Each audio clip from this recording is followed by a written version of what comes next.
Welcome, everyone, to Mostly Laughter, Some Slaughter, the Eschaton. Uh, Hello. so, you may notice that I am not moving. I'm just holding my hand out in fury. That is because my camera uh, has decided that it does not want to work with. Well, it doesn't seem to want to work at all. Like it's not just. Not working with Skype, but doesn't want to work with OBS. It just doesn't want to. Yep. Well, don't worry. It just means the truth. Your hat finally took over. Yes. uh, Uh, so, um, what I would like to do today is to play test out a bunch of new moves I've been working on. Um, they differ from the standard Powered by the Apocalypse moves. A, in that it's 2d10 rather than 2d6. B, in that because of that wider range of results, there's actually a wider range of like table results rather than just like fail, succeed at a price, and full success. There's uh, sort of fumble horribly, Pyrrhic victory, uh, problematic success, full success, critical. ah, Yep. excellent. And then within each of those results, there tends to be more options as to how to structure the result. Uh, so, I think and I think this is probably in hitting these. We'll probably do it like in a more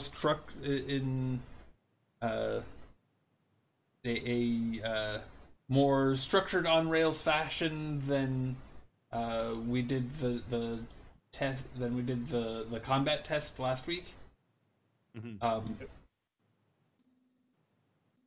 well, and also because combat is like you do the one move and then you're usually done and on to something else. Done. Yeah. Yeah.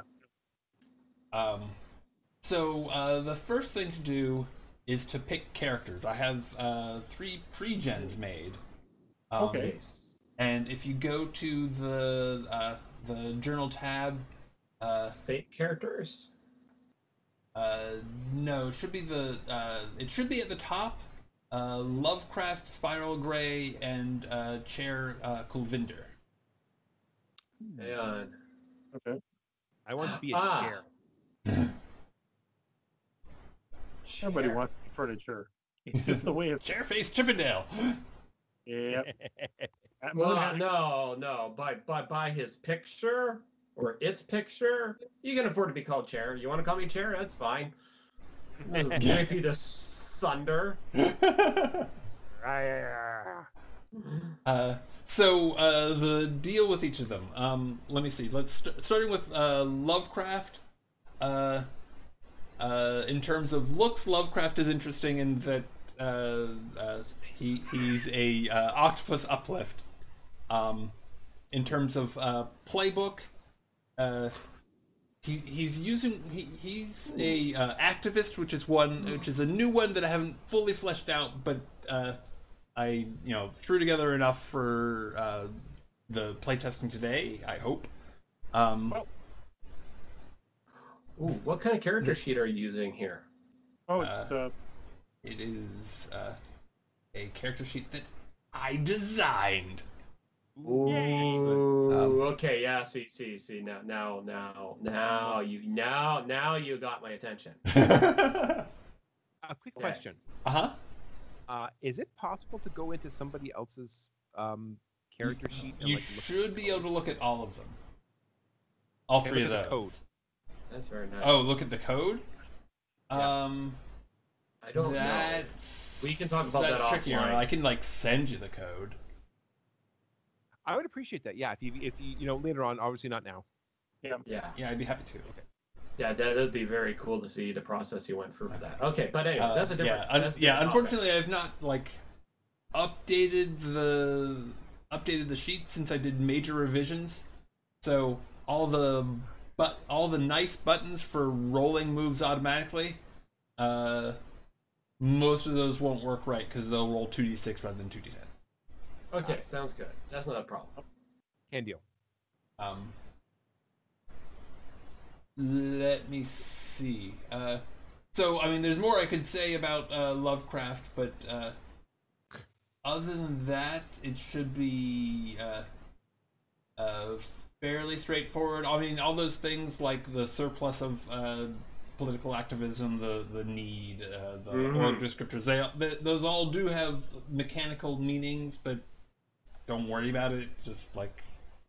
We'll get there when we get there. Yeah. Okay, fair enough. Next up is Spiral Gray. She is a force commander, which is sort of like a mercenary, and she has a gang of drones with cutting edge weaponry, and is not so suave, but otherwise, kind of scary and kind of badass. She looks like she's an invertebrate as well, just based on physical design. No, she's not. She's human. What? Okay. Oh, the picture may be like too small. Guns and tentacles here, as opposed to the Lovecraftian thing. No. Okay. It is a girl. It is a look. Yeah. Yeah, it's a human girl with a drone. Anime girl with guns. Gundam shoulders. Okay. Okay, I just noticed her head. There, I apologize. Yeah. Okay, her weapons are bigger than she is. She disappears in her own weapons. Yeah. She stole some Gundam arm pads. That's fine. Yeah. Damn it. Yeah, I'm assuming that's like a hover drone or like an anti-grav thing that's like floating right behind her. Or I can see the boosters right away. Yeah. Okay. Yeah. Okay. Now I see it. It's all good. Okay. I have +3 in recognizing mecha suits. Aha. Okay. And then finally, Chair Colvinder is a sort of an android in that it's a humanoid robot, but like started off as a human and just like it just re-sleeved into a robotic body. Their deal is that they are a committee chair, which means the like interstellar government of the Eschaton is essentially the way its process usually works is that there's a bunch of committees that anybody who's interested can join. But there's one chairperson who has a fair amount of control over the agenda and where things go. Colvinder is one of those. That would be me. I'm sorry, I'm just imagining him with like 8 mallets to order. Okay, we're listening. I'm wondering if I ever roll a critical fail on one of his rolls, do I get to be a brain in a jar?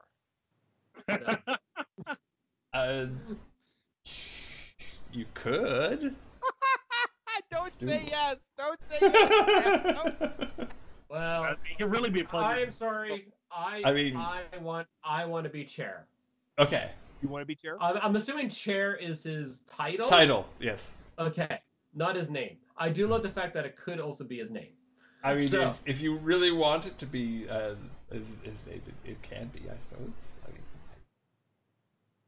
mean, it's a pre-gen. You can fiddle with it, Yeah, chair is fine. I will be chair Colvinder. Don't call me chairman or chairwoman. I'm a chairbot. Okay.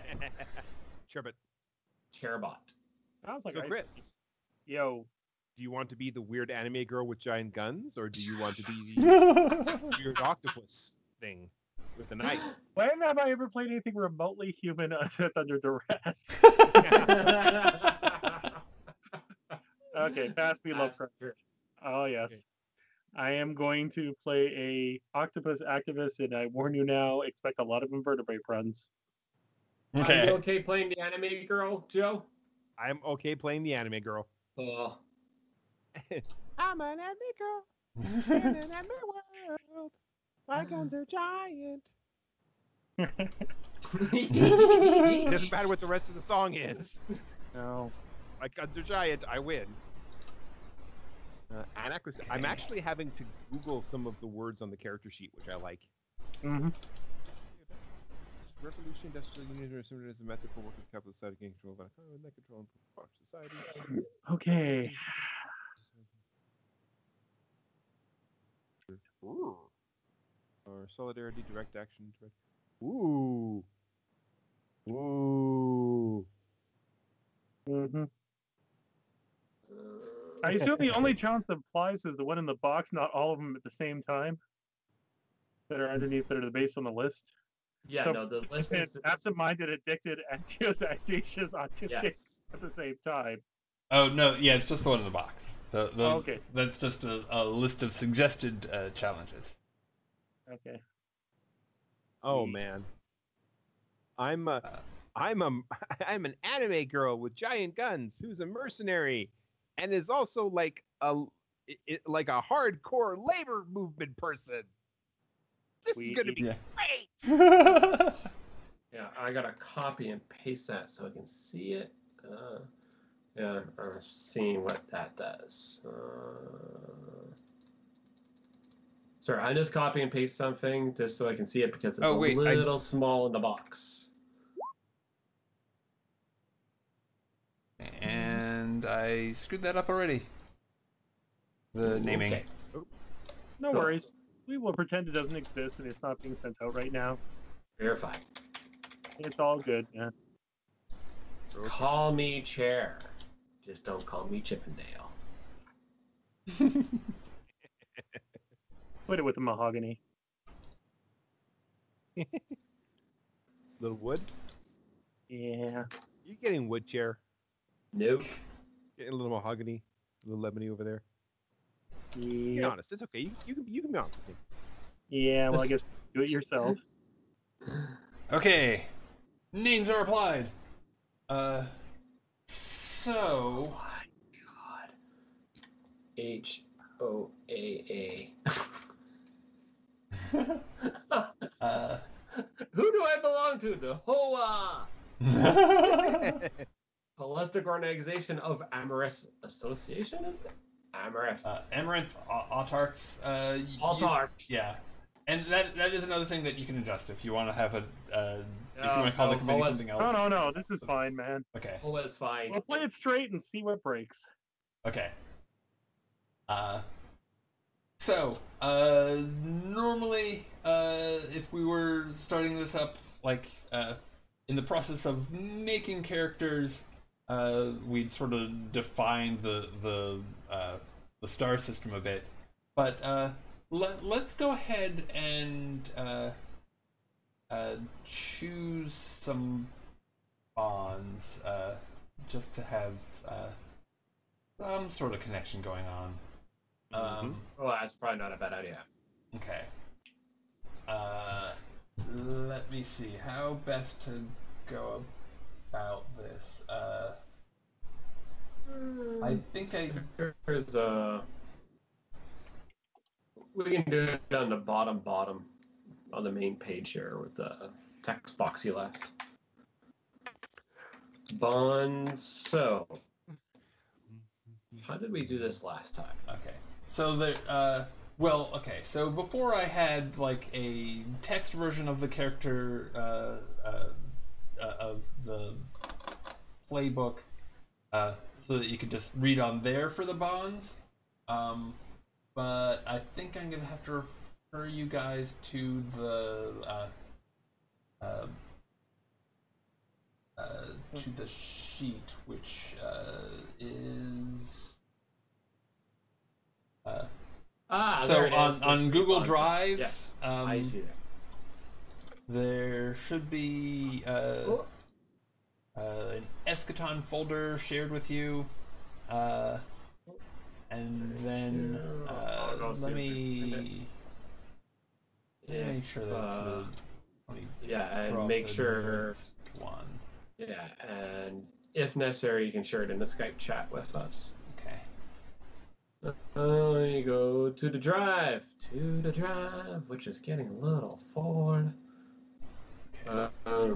Lots of stuff on the drive now. Yeah. Yeah, so. I'm not quite at half yet, which surprises me. Okay, so we have. I want to go down. There it is. I do not see Eschaton on my list. Okay. I see a file that Okay. says I will make Eschaton sure the that Apocalypse there's Engine No 2.0 doc. That will probably be up to date enough. I was going to throw like the very most recent up, and for some reason Our Zool from last year.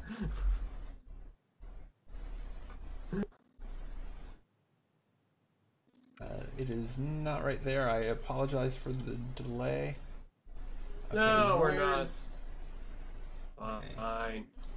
Date modified will. Okay. Oh,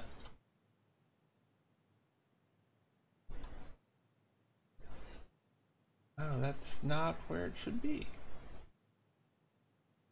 Oh. Fixable. Very fixable. Yeah. Yeah, I'll need a new share on that eventually, I think. Okay. All right, just checking.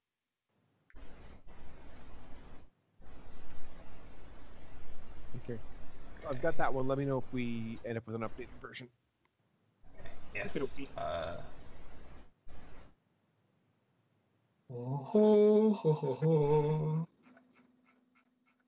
Okay, now I'm gonna go back and share the whole folder. Thank you. Mhm. Oh, I don't see it. What's it called? Eschaton? Oh, maybe I should check my other one. Okay. Too many emails going on. Just a moment. Almost there. No. No. No more waiting. Yes. Sorry. Almost there. No. This thing.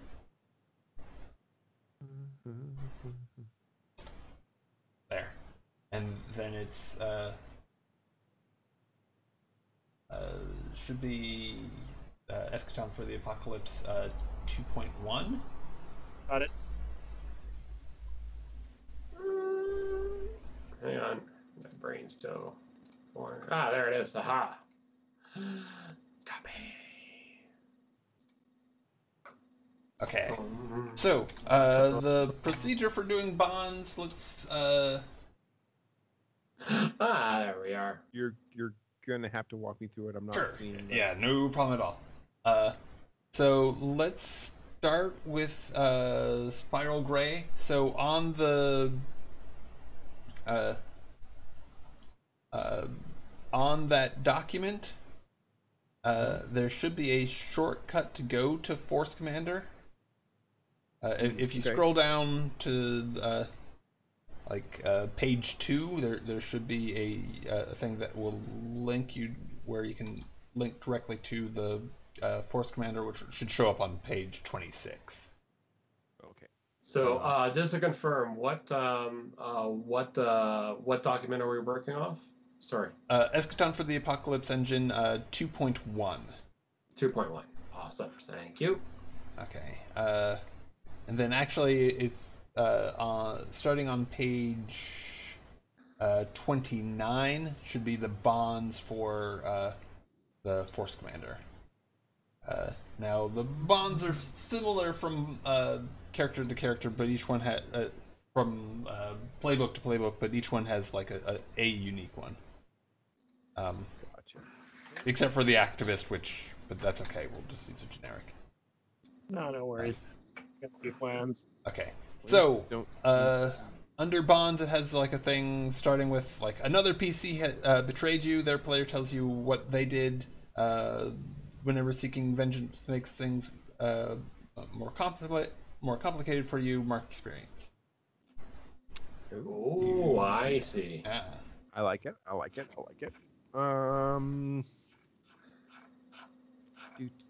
Bonds. Okay, so betrays you. Another PC used to be close to you, but isn't anymore. Another PC has something that you covet. Another PC knows secret about you that makes things rather difficult to reveal. You choose the secret. You and the PC are competing for the affection of the same person. You find the focus from another PC's organization objectionable. Oh. Usual defense treaty. Another PC can report secret for you. Consider PC tragically backwards. Why I You did a always have job for the problems PC with that did. Okay, so I'm gonna go with this one. You did a job for another PC that didn't go well. Oh no. Okay. They choose what the job was. You choose how it went pear-shaped. Okay. And you get to choose which PC that you did a job for. So, let's say that I was trying to do some work for Chair. Okay. And I'm still trying to find mine. My hot links are not working with this. Hang on. Why is my hot links not working? Arg. Keep going, Joe. Okay. So, yeah, the next thing to do is for Jason, for you to choose what job it was that you hired Spiral Grey, the mercenary, or her company, the War Weavers, to do. Well, that's obvious. I need protection. I might have some enemies. I definitely need protection. Okay. Perhaps, perhaps from a fellow committee chair or committee member that I kind of pissed off, or somebody who's trying to take away my chair status. Okay. So definitely protection. I'm a nice guy. I'm an idealist. So protection and maybe give you a better lifestyle than the one that you might be living out in the outer rim, as the case may be. I need a personal guard. And Spiral Grey, how did it go pear-shaped? So, when we got hired for this job, not gonna lie, most of us figured it was gonna be a vacation detail. None of us thought that anybody was actually gonna try anything serious against the chair. Well, we were wrong. Somebody did try something very serious against the chair. Somebody actually tried a pretty kind of gross and direct attack on Chair Kulvinder. Probably not to kill him, since That's temporary. Yeah, death is very temporary. But even killing him for a short time would benefit this enemy, whoever it is. We still don't know who it was that actually engineered the hit. We know that the people who did the hit were very low-grade ruffians, so we suspect that it may not even was supposed to go through. But yeah, and Chair Kulvinder was quite badly inconvenienced and probably had to re-sleeve into a new body. Ooh. Okay. So if you can jot notes of that down on under bonds. And we should keep in mind that is a asymmetric bond. Yes. So, do you want to explain what that is? Because I'm not sure. Oh, okay. So, you guys will take turns picking bonds with each other until everybody either has a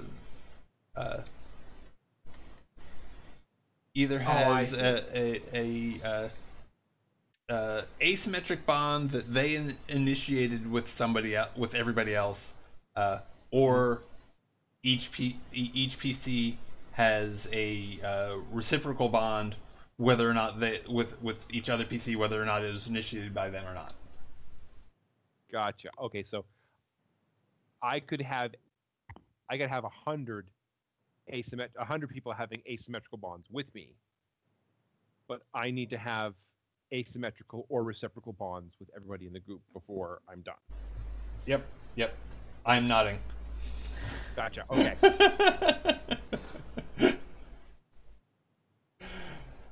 Okay. Thank you. No problem. Jason, did you find the bonds for Yes, I chairperson? did. Okay. I did indeed. Uh, So I now have kind of one with Joe. I need to make one with Chris. Okie dokie. And I was looking at Chris's character. Sorry, because it's the best way to do this, and kind of looking at your organization's description compared to mine, and your surplus. Now, I find interesting that surplus isn't quite what I would thought it is, because surplus is political activism, which is interesting. Mm-hmm. So, here's what I'm saying for Chris. This is the bond I am picking. I'll put it up in the chat there. I find a political structure of another PC's organization is objectable. I think kind of the way to work with this, Chris, is Chris's character describes things as direct democracy. What? Everything is through a goddamn committee. Direct democracy. Jesus, Murphy. What century are you living in? You cannot have direct democracy in the giant galaxy, regardless of the mindscape. So definitely objecting to his political stances. Like, he is definitely kind of like the black sheep outlier, even if I had to do business with him for some reason. okay. Not I my think fault you for Ready me Player that we One. talk about the calamari in such a way. After all, shove like us there.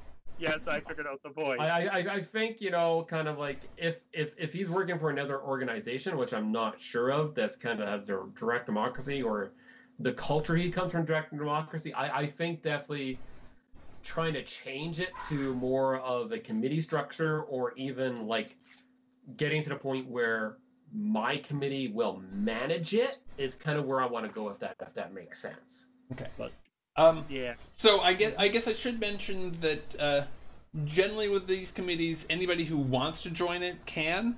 Right. So it's in that way, it is sort of like a direct democracy. Okay. But as chair, you have you have some Robert's rules powers Right. that wouldn't exist in a less formalized structure. So that I think that totally plays. But I figured I should add that caveat that. So maybe the caveat there is it's not so much it's a direct democracy then. Maybe it's just because whatever they're doing doesn't follow the Robert rules of order.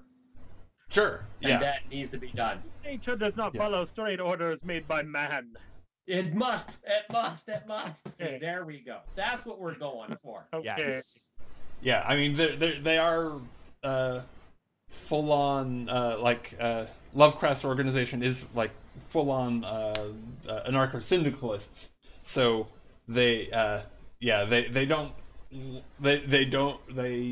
definitely don't share the same structure. Although anarchy doesn't mean that there's no governmental structure, but Yeah, but Yarm. it's not. Yeah. It's not following the rules of order. God damn it! Yeah. That's what matters. I love it. Yes, Okay. for sure. So Lovecraft. Do these feelings go both ways?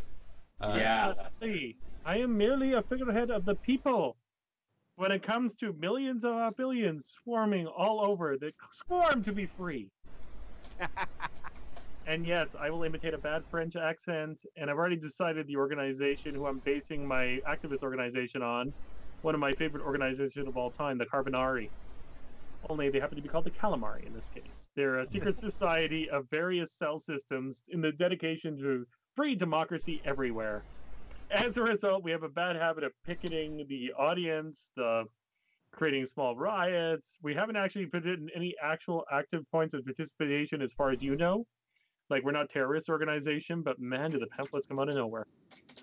Especially when they're online, they're basically sent via worms. So basically, we affected entire network systems with propaganda of the stuff here, which has actually probably made them as much of a pain in the ass as so forth. Okay. Oh, and I'm sorry, I was wrong. It was Spiral's organization that was anarcho-syndicalist. I was going to say, sorry. I'm the anarchist. Yeah, Lovecraft's is ad hoc direct democracy, which is not that dissimilar. But honestly, I don't see it. Basically, at this point, we're basically going by all three organizations would almost be 80% compatible, but it's always the 20% where you end up fighting over. Yeah, yeah, we're really fighting over that 20%. Oh yeah, so basically, we're all more or less in agreement with most of the rules, which is why there hasn't been like a major bloody uprising between the three groups yet. But there's been a lot of political infightings. Yeah, there's been fights in Congress or thereof. Mostly involving a certain chairperson going, "Why aren't following the rules? Stop!" Yeah, never underestimate the capacity of the left to eat itself. Exactly. That's unfortunately very true. Yeah.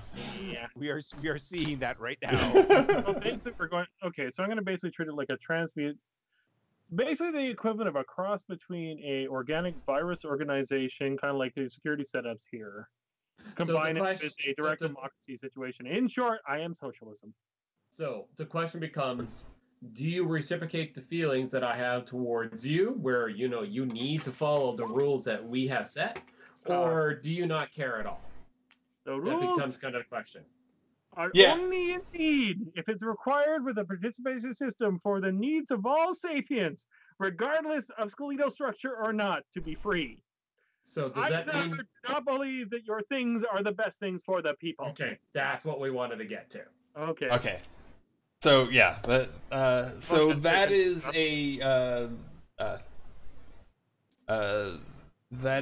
a reciprocal bond. Sure. So you're both covered. Now, but let's go on to Lovecraft. You have a asymmetric bond with Spiral Gray. No, you have you don't have any bond with Spiral Gray, right? Not yet. Okay, so gotta set one up. Let me see. What would be the best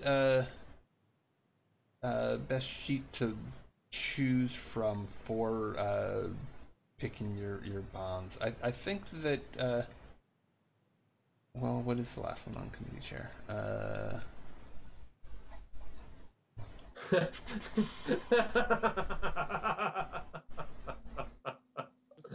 Ooh. Oh, okay. Actually, yeah. Just use any of them. Just don't pick the very last bond because that'll be specific to a different playbook. No problem. I was actually thinking of going for one other one. I keep it nice and simple. You resort to violence when we reach a society where violence is no longer necessary for great jobs of change. Therefore, I consider another PC's organization to be tragically backwards because of their actions of violence. After all, we should all be able to at least negotiate ourselves in good faith in order to do so, at least until the right. Wait. God, yes. Okay. This will be awesome. You instigate the riots, but then you denigrate everybody else's violence? Oh my god! Nice. That sounds good. Yeah. This is way too topical. We're almost essentially playing, I don't know, like Star Trek. I think we're reskinning modern era. Oh my god! Anytime Lovecraft and anytime Lovecraft's organization and the War Weavers work together, there's always some people in Lovecraft's organization that are like, you don't have to do this. We can get you a farm somewhere. and there's this concept like, here, take a pamphlet. You should read this.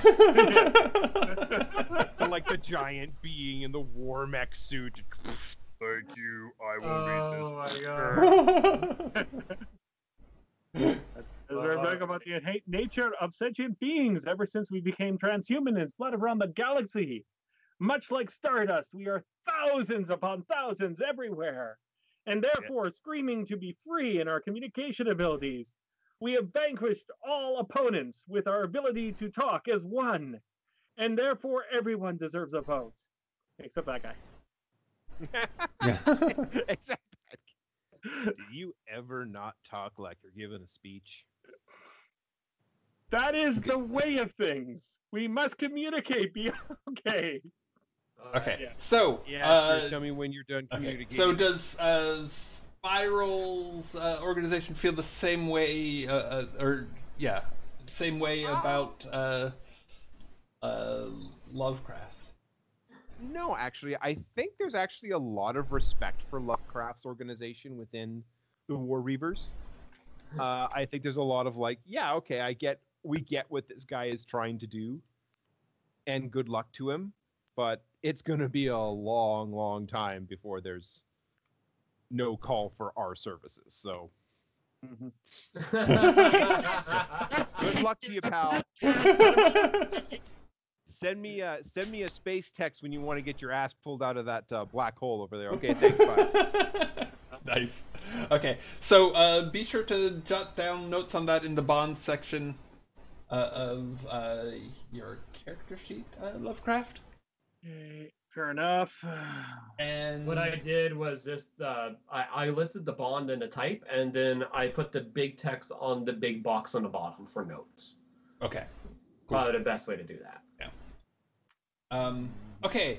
So going back to Spiral, you have you already have a bond with Kulvinder, and Lovecraft has an asymmetric one with you, but you don't have one initiated to Lovecraft. So pick one. So we need an asymmetric pick. It can be either asymmetric or reciprocal. Okay. Or reciprocal.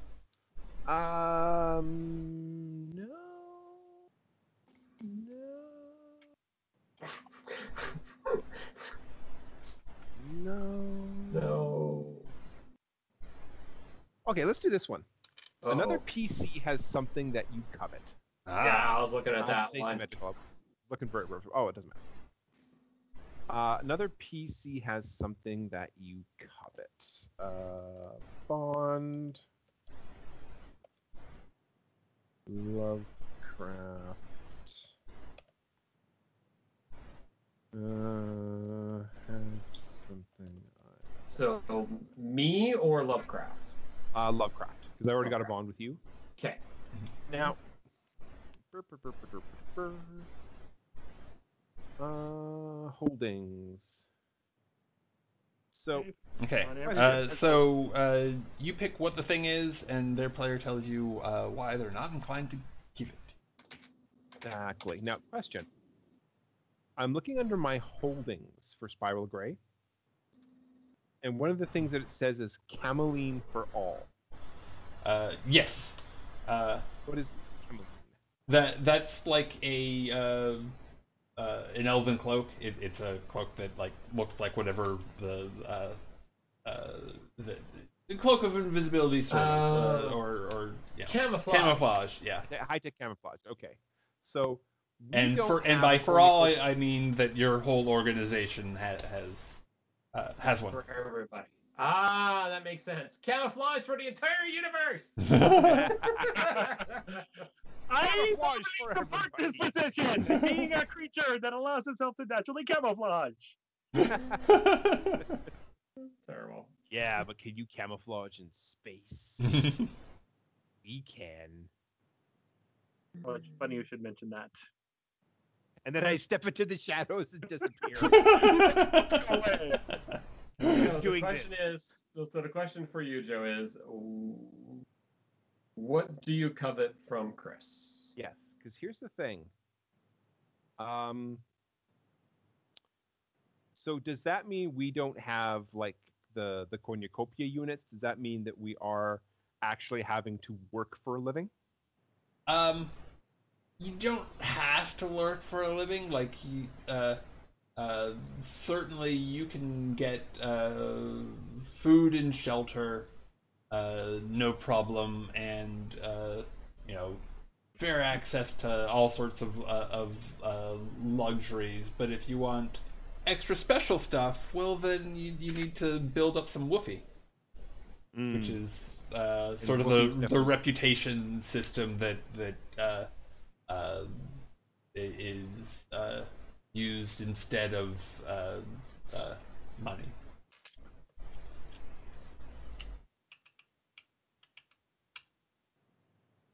We're all about the woofy. Doing it all for the woofy. Some of Spiral Grey's mercs, and certainly Spiral Grey herself, is all about the woofy. Not so much because of the money or the power, but just because the idea of having the currency, the idea of like people are watching me. I'm so being that seen. is all important. Yeah, exactly. More hits, baby. More hits, more likes. So I think what Lovecraft has is some kind of exclusive access contract, some kind of... What would Lovecraft have that would like boost our ability to get woofy? It looks like my main advantage to this character, if I'm wrong, is essentially the reason I'm going with the heavy orator is the fact that he's kind of designed specifically to act as an orator no matter what. So I think the thing is, let's make it an ideological war, since there's not much when it comes to equipment nowadays.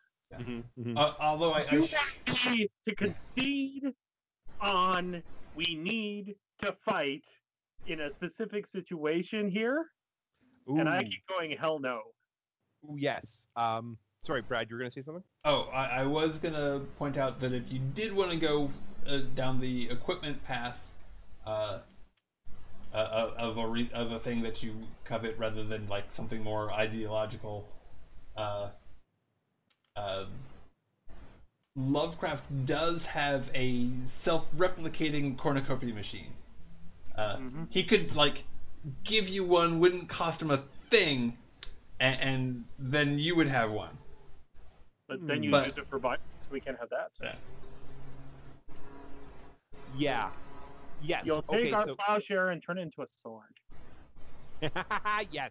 So yes, absolutely. So what Spiral Grey wants, for sure, is the self-replicating cornucopia machine. But more than that, like the machine is just a symbol.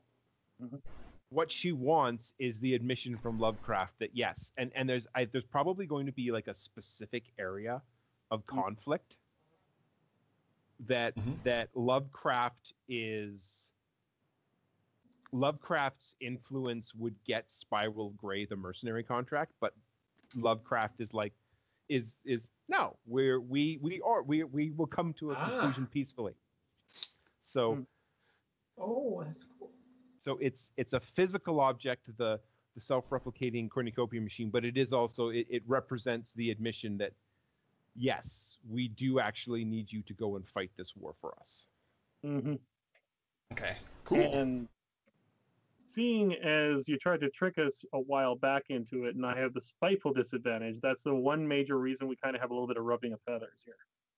There you go. You might have sent a squad over there, and somehow I managed to talk them out of taking it at the last minute, and you don't know how I did it. I'm still trying to figure out how he did that. Yeah. And again, it's the melodic tone of my voice. You don't need war when you have hypnotism. He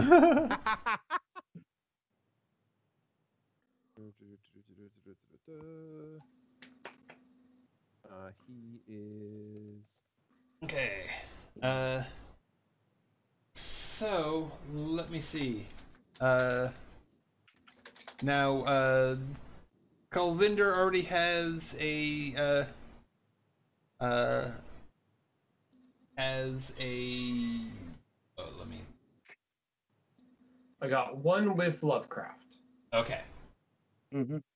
And I didn't write down the one I had with Joe. What did we have, Joe? I can't remember now. I don't. I hired you, didn't I? Yeah, Yes, it did not but go well. that's asymmetric, so Yeah. I forgot to write that down, though. That's me. fair enough. And if you look on my character, there's a description of it. Oh, yeah. But let me do that, because I forgot to write that down like an idiot. Mm-hmm. I apologize. Where did you put that? If you look at bio and info, it's on there. Okay. So yes, Spiral Gray looks like a 16-year-old anime Japanese girl and sounds like Ron Perlman. Nice. Oh, the Dr. Girlfriend syndrome. Got the manliest voice to fit in the smallest female. Yes. Hey, Spiral, why are you a mercenary? Because war. So, War. okay, so I have that one where Bond with Spyro. Okay. Hired as protection detail. Okay. So, do I need another one then, or? Yes, you need one that you're initiating that is since the bond already to you was asymmetric rather than reciprocal. So I need a reciprocal then? It can be either now. Or an It can be asymmetric. either. Okay. And that's got to be with Joe, right? Yes, you already have one with Yes. Okay. Lovecraft. So I kind of want to do this one just to suggest. Well, wait. This Sure. is, I don't know if you have something similar to what I have, but there's I one. think they're that's pretty you and- much. Yeah? I think they're pretty much close to the same for most of them. You and another PC are competing for the affections of the same person. I was kind of thinking that. That one's fun. That one's always fun. We can definitely do that. Especially since there seems to be an at-your-service move procedure, which I am not aware of and would like to try.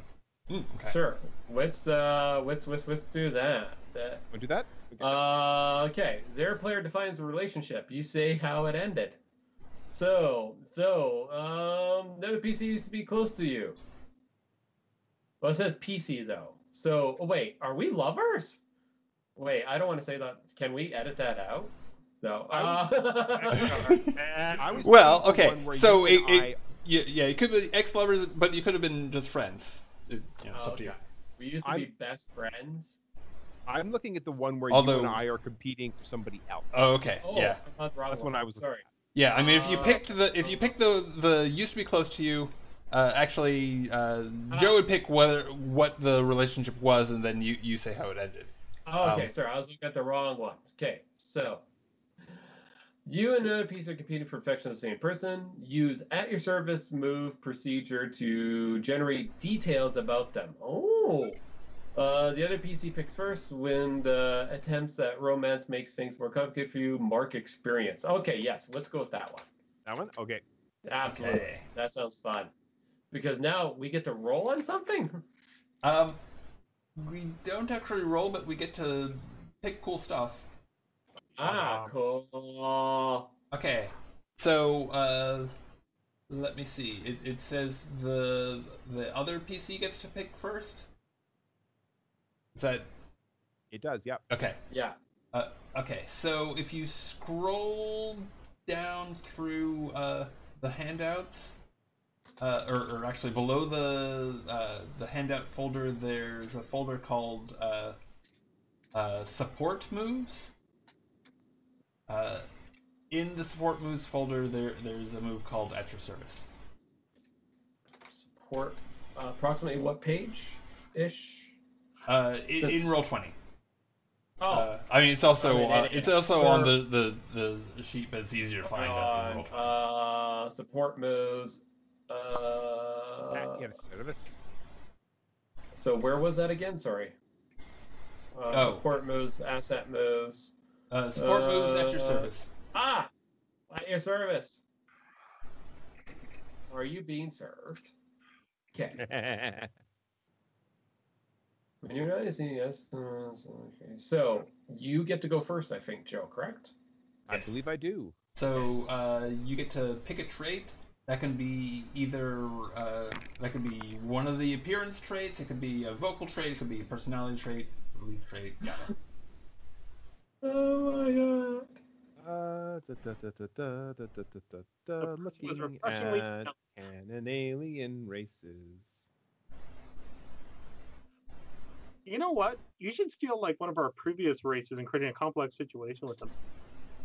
Like from any one of the other groups. They're just because this is easily the most democratic group we've ever dealt with. I was gonna say I was really tempted to either go with the Brinoids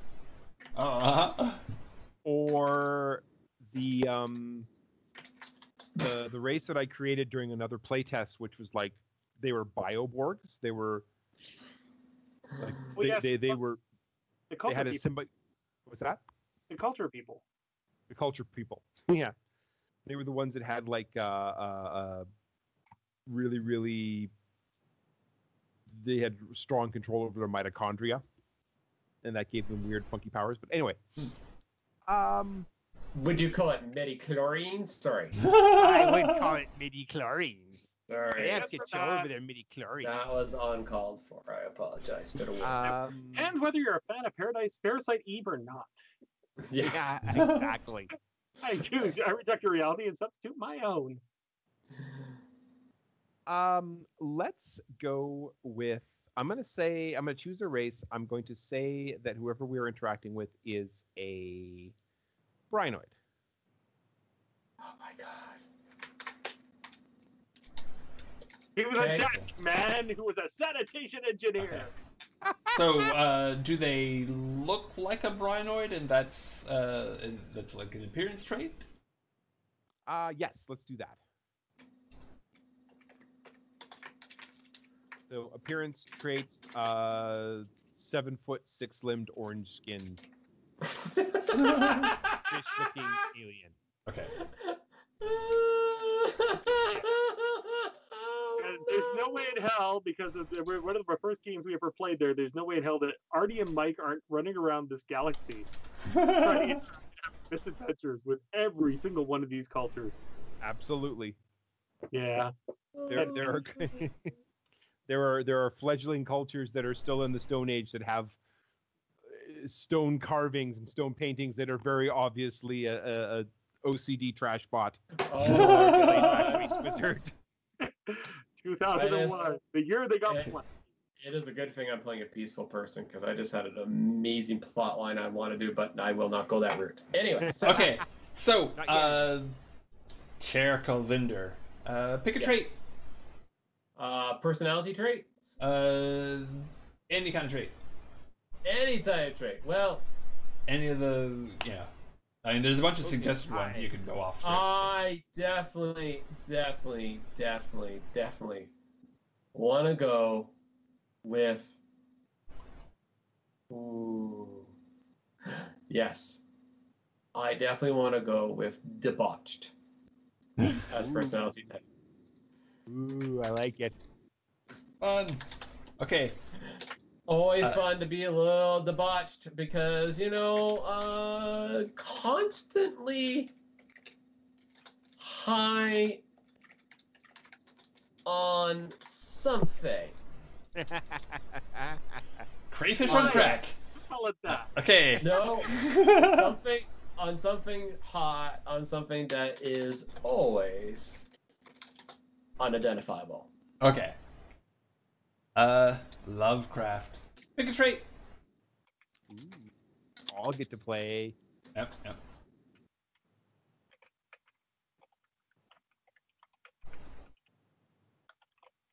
Chris? Are you pulling it up? Oh, sorry, I'm just looking at it right now. So basically, I got to throw a trait into the pile. Yes. Yep. You've used debauched already, so that's always fun. So I'm going to put one that's going to be weird to combine. Dogmatic. Okay. Debauched and dogmatic. How so? Well, if they're always high whenever done, you can basically mark it on a 24-hour clock, the pattern of manic depressivism that's associated with it. Is that dogmatic though? Dogmatic is a belief system. Dogmatic is yeah, it's probably more orderly here in this situation here. Yeah. I'm gonna Well, say I mean that I think that combination works. Like either they preach about the virtues of sex, drugs, and rock and roll, or yeah, they true. get on rants about a thing, and it doesn't directly relate to the debauchery, except that they go on rants when they shouldn't because they're That definitely makes sense. And I want them connected to Chair Govinder's organization, maybe the Minister of Space Fisheries or something. Kind of a slow level position within your organization. And he's one of your favorite people ever because he follows the rules to a fault. Oh, so could we put dogmatic that follows the rules all the time? Mm-hmm. With one major exception. Being debauched. You got it. So this is that somebody habit. that's like, Yeah. yeah, this is somebody that's like, when it's work time, it's work time, and when it's not work time, it's party time. Actually, I actually put the completely opposite. Dogmatic follows the rules better when high. Okay. They Nice. have a bioorganic switch in the back of their head that chooses.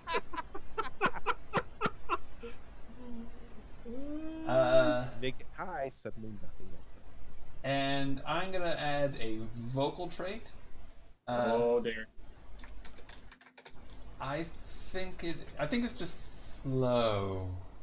Slow. Slow and methodical speech about the virtues of Robert's rules. We must have order. It's the sloth from Zootopia. Yeah, you have no We just created a sloth from the DMV. idea how high I... I love it. Okay. Does anybody have Not allowed to build their own PCs. Oh shit. Does anybody have a name for this person? Ooh. What is a good name for a bride? Oh, Ed. I'm thinking some derivation of Zoloft. Okay, since I don't know how well gender association is, let's make it Zoe. Okay. Or Zola for sure, for long. Yeah, exactly. My name's Zoe, but you can call me Zoloft. For yeah. I like it. Or Zoe. Zoe. Z-O-Y. Zoe. Zoe. You can call me Zoe for short. Zoe Zarloff. Esquire. Wait, Zoe Zoloft. Oh, that of course is her like non-brinoid name. Yes. Brinoid names are unpronounceable, but that's the name that she chose to give to humanoid. That's because she opened like the equivalent of the phone book and went to the last page and said, "Sure, that works." Exactly. Okay. Okay, and I'll add You're just female. messing with us, right, Zoe? Zoe, you're just messing with us, right? Ever.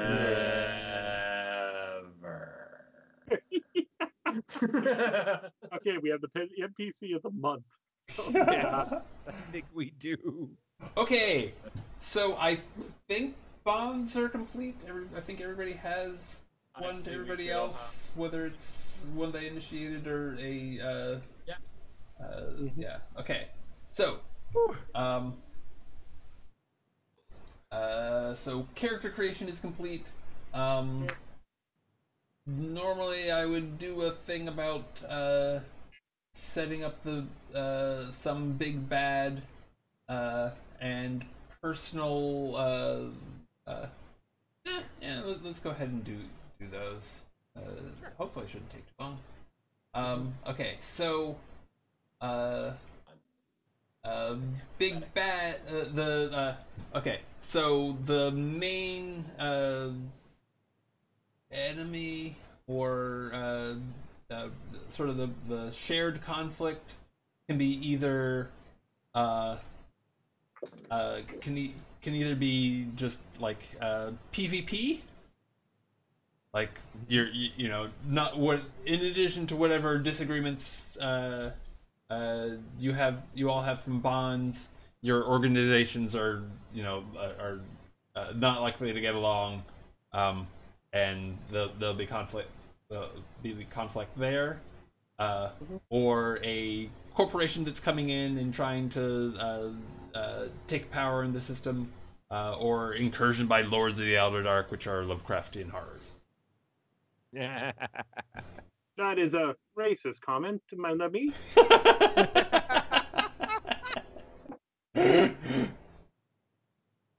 Hey, you're the one calling yourself Lovecraft. Yeah, you they got don't. no one to blame Yeah. for that but yourself. Yeah, they don't all have tentacles. No, definitely Yeah, not. but it's a stereotype done by a artist that was beyond the depths of time back in the day, who knew not what he was talking about.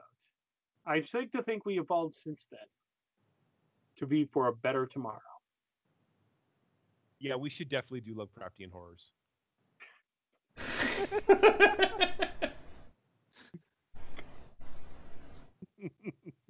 Or Jason suddenly forgot. I was looking on the character sheet, like avant-garde. I can't remember what avant-garde fashion looks like. Oh wait, I googled some. Bad idea. So yeah, something dressed in avant-garde fashion would also be an enemy and Lovecraftian. That's fine.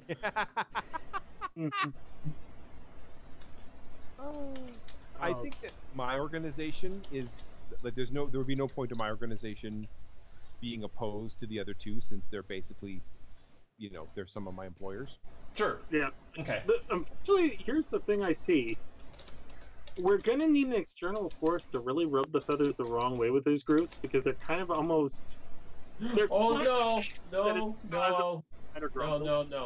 I'm remember that the main plot here is for me to change the way you think.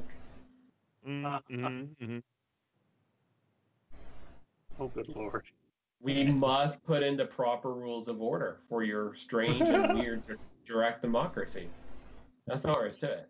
But democracy should be living to be free for the And if it and there was no need for these Robert character, who sounds like he is a bit of a stick in the mud, shall we say. And if it requires us to holistically summon food. I apologize in advance. So is that 2 votes for Lords of the Outer Dark, 1 for PvP? We can do Lords of the Outer Dark. That's fine. Okay. I will find a way to work my own machinations into it. Yeah. Yes. That's just so I can get experience points. Well, Yeah, exactly. Honestly, this is feeling like a fiasco game just waiting to happen. Therefore, I approve. Okay. And so just to clarify, this is an argument between your characters. We're good. That's cool, man. Okay. Just so we're aware of the boundary.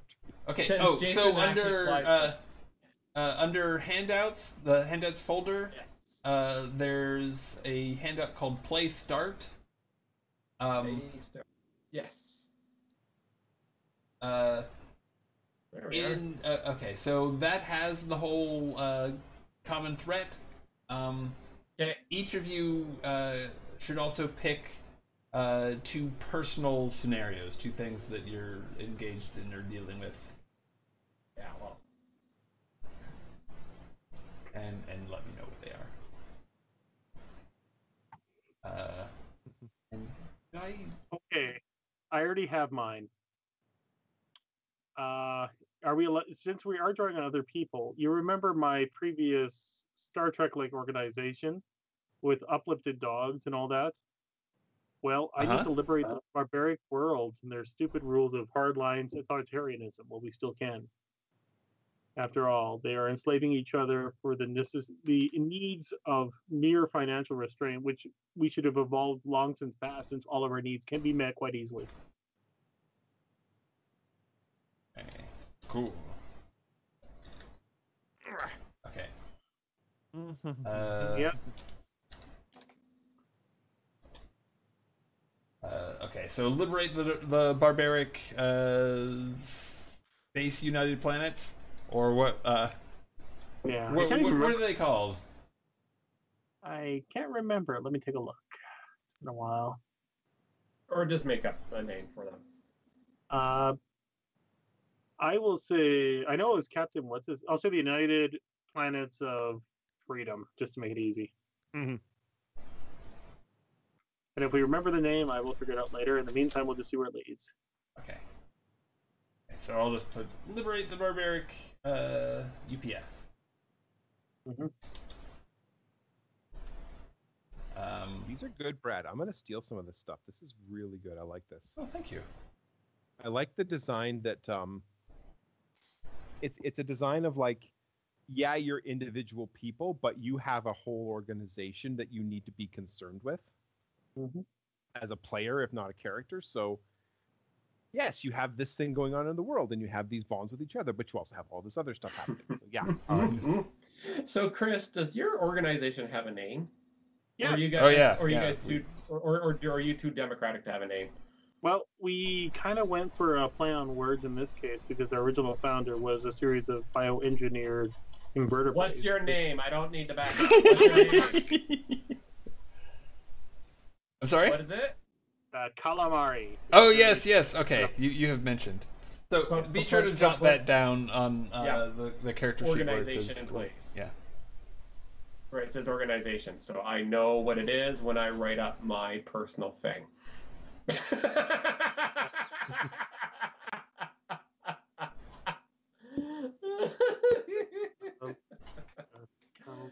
Calamari.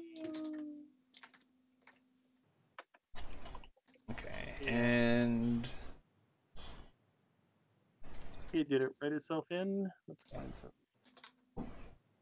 okay, There we go. and does anybody else have their first, or do you have your second personnel scenario? So that's I've my got one. first. Yeah. My first is espionage for special circumstance. It is definitely like espionage on Chris's organization. This has to be done. We are investigating you.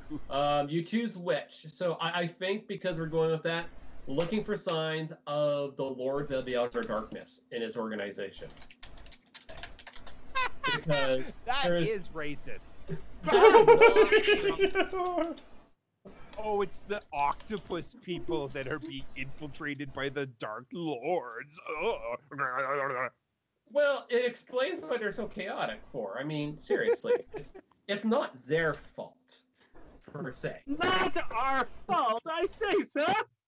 It's not like they have independent minds or anything. So that's my first one for sure. Okay, that is awesome. Oh, I have dirt. And you wonder why we reject your foolish rules when it comes to democracy. You, sir, should not judge people by their nature or their backbone. Save it for later, Chris. Save it for later. Save it for the rain. Oh, no. I'm just trying to get the character down back before we start. Oh God. If I don't end every single thing with a soliloquy, I'm not doing it right. But yes, that is definitely my first one. I want I'll rhyming put- couplets. I will try to see if I can do iambic pentameter. Okay, I have my first one. Where to put this? I guess we'll put it down there. Huh? It is this one. Independent disruptive project. OTOC engineers within your organization are working on a side project that causes disaster or just major social disruption. And I'm gonna say this is something that Spiral maybe doesn't know about or doesn't know a lot about, but it's something. There's a side project of some kind that the War Weavers are working on. Okay.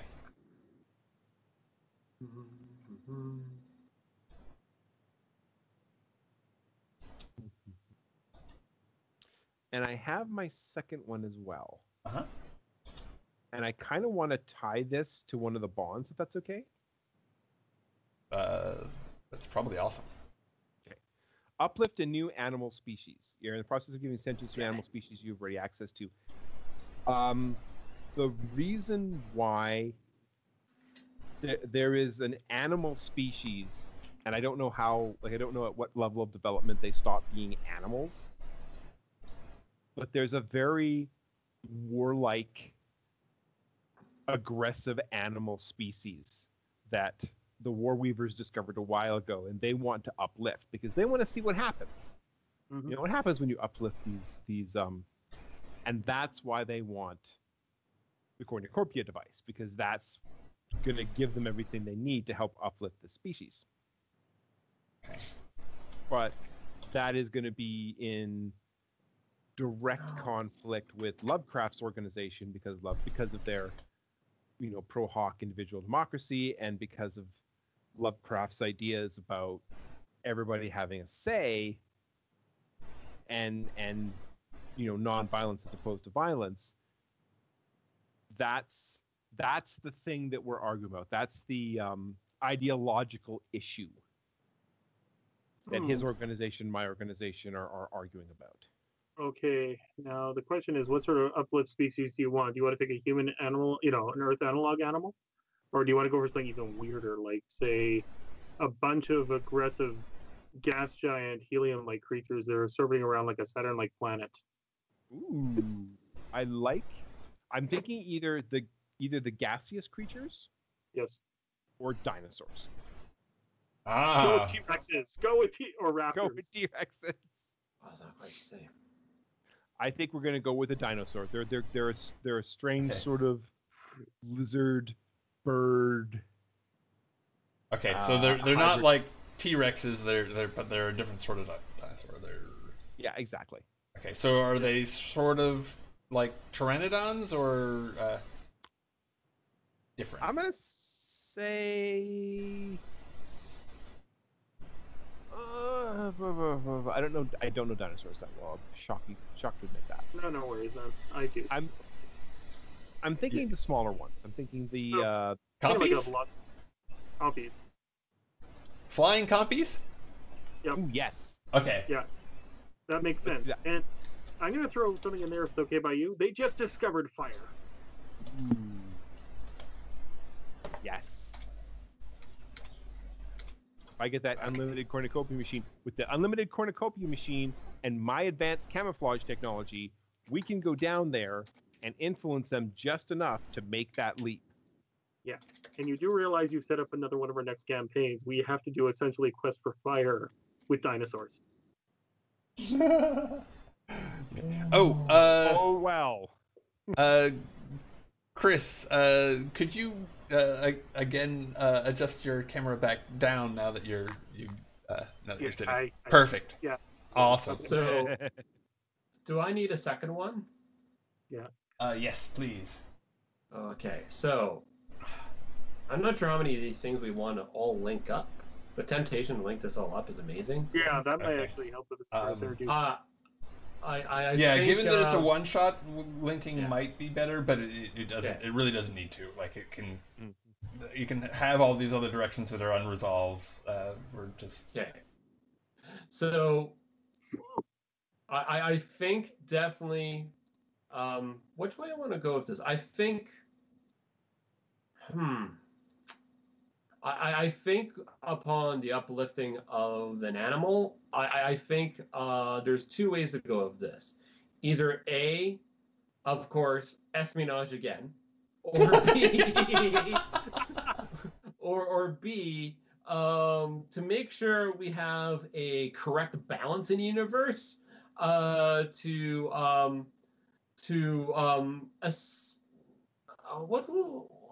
would I want to say this? To make sure, kind of, I'm not sure which way to go. I think, boy, I'm not sure which way I want to go with this, actually. So, who's liberating the dinosaurs again? Sorry. Would be. Well, I mean, really, both Lovecraft and I are trying to liberate the dinosaurs. It's just a question of, like, what direction do we want to move them in as we liberate them? Oh, okay. And I wasn't clear on that. So sustainable ecosystem before we uplift them. Otherwise, who knows what sort of trauma they will befall in the galaxy. Okay. And see, that's exactly the problem. You want to change them. I just want to uplift them as they are. But how do we? Okay, so that takes me to this one for sure. project, or then you're working on a side project that would cause? Okay, yeah. So I think the side project that could cause a potential disaster is the dinosaur people are just getting fire. You might try to get into cornucopia a little bit too soon, create socialism, not enough capitalism. So I think the disruptive thing is artificial capitalism. So like every time one side gets too much stuff, we take it to create supply and demand artificially. Nice. That's Okay. really mean. Okay. I'm not Well, sure that keep in mind physically that the compies aren't sentient yet. No. Oh, okay. Well, then that's my disruptive project. Then we're gonna try to make them sentient sooner. So we're all So trying you're to all That's actually a working- great focal point for everybody. Okay, sure. Is that uplift or change? I think for an independent disruptive project is the disruptive project is trying to change how you're uplifting them. If that makes sense. Not in the way you choose, in the way I choose, or the organization choose. I like it. So like altering the course of the uplift. Yeah, alternate course uplift. I think that's the best way. And what are we calling them? Copies? Compies. Copy sounds good. Copies. Can you put that in chat so I know how to spell it? I believe it's. Oh, I don't know which is right. I could totally be wrong. Whatever. We'll just pick one. The Z. Let's do it to Z. There is no truth. There is no reality. Yeah, I mean, we could decide. they are Space dinosaurs. We're allowed to They are call these space stuff. dinosaurs. These are not like precisely the they're flying and they're not precisely the copies from Yeah. Jurassic So Park is there, and yeah, definitely history. disrupting the uplift of the compies. Is definitely kind of what we're at right now. Okay. Disrupt could lead to something really unnecessarily awful. Okay. And Apparently, one the of official them spelling- has... Yeah, exactly. Okay. What was that? Just to make things interesting and tie it back to the original plot, one of the bands has actually discovered, well, let's just say they weren't the first species on this planet.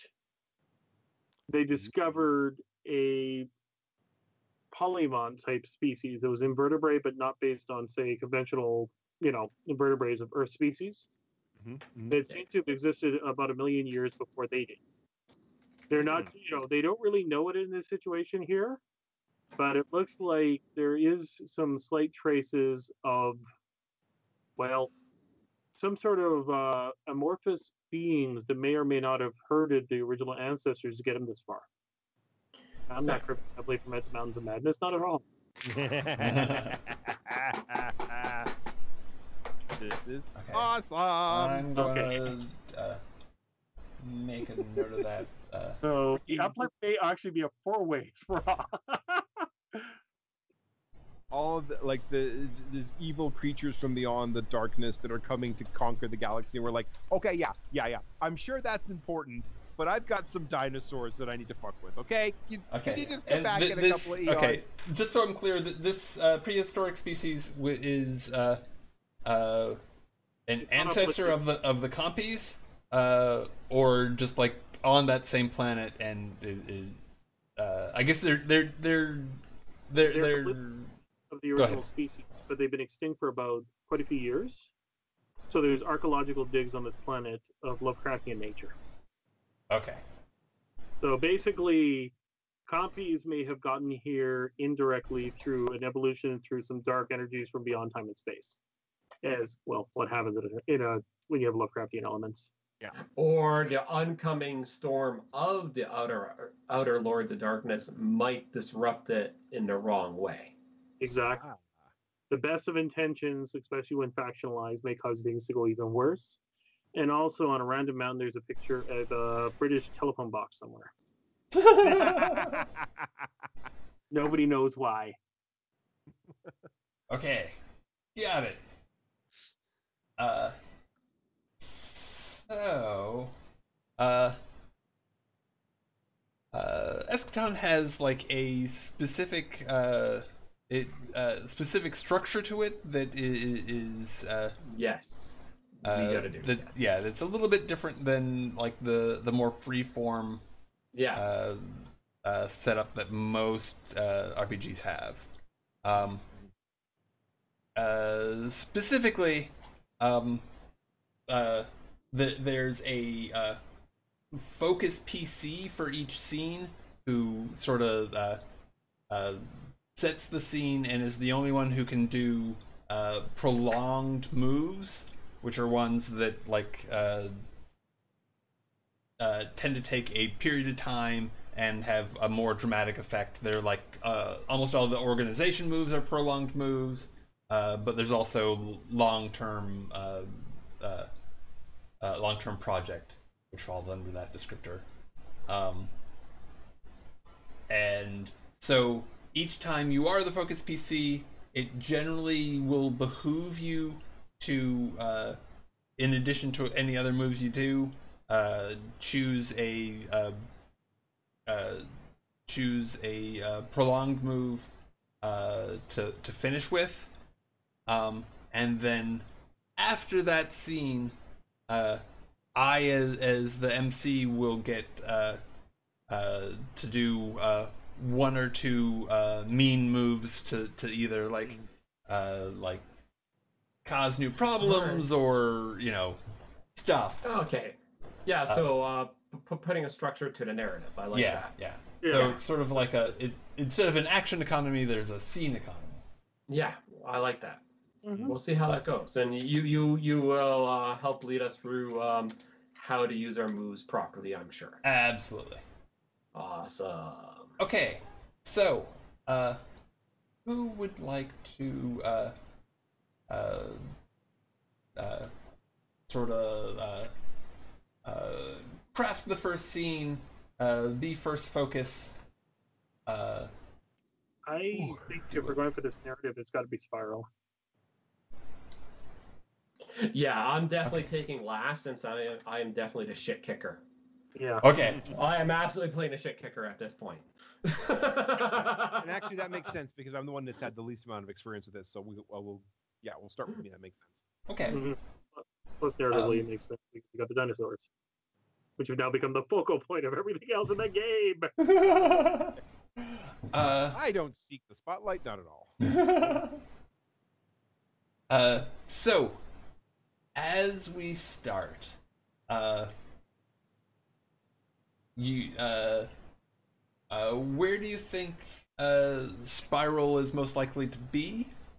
I guess we haven't defined the solar system all that well, but the two things that we do know, and I've got a bunch of stuff in the way. But we do know that there is at least a uh, uh, United Planets of I there is a UPF planet in this system. And Chris, if you have a particular if there's a particular planet on the like display that you think it should be, I will make it that one. Otherwise, I will just choose one. Okay, then I'm gonna, since you need one for the actual. This is for the dinosaur planet, or is this for the UPS or? Okay, so there's a UPF planet, and there's also a dinosaur planet.